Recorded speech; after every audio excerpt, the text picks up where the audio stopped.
The rough timetable is everything has to be completed within the next 12 months because the chief executive has a term of 5 years. And the current chief executive, that is myself, my term will end in June next year. So normally the election of a chief executive will need to take place in March. So we are now in March, so it's exactly 12 months.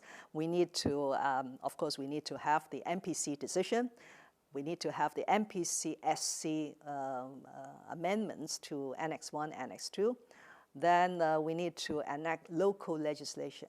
There are at least 20 pieces of local legislation, both the principal legislation and the subsidiary legislation that will need to be amended consequentially.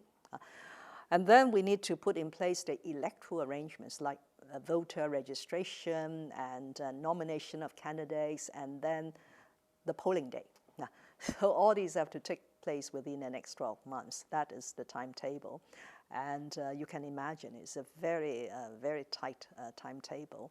But I will make sure that my team will put in every effort, put this at the top of our agenda in order to achieve this objective. Okay. Well, it's because one is this is well within the jurisdiction of the central authorities. Under the Constitution and under the Basic Law. It is entirely the prerogative and the power of the central authorities to introduce changes to Hong Kong's political system. And any electoral system is part and parcel of that political system. Secondly, since 1997, Hong Kong has 3 rounds of changes to the way the chief executive were to be elected and the legislative were to be formed. And during those rounds, there was a sort of procedure that if the Hong Kong SAR were to initiate, then it has to go through certain steps.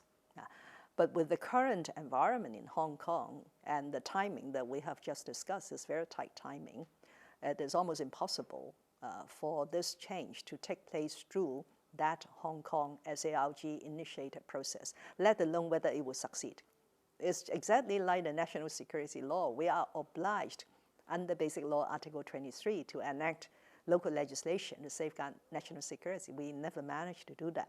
So ultimately, because of the very worrying situation, the central authorities have to come in.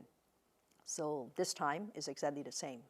And I have to express thanks to the central authorities for doing this for us, because this will give us the needed stability and certainty to move on.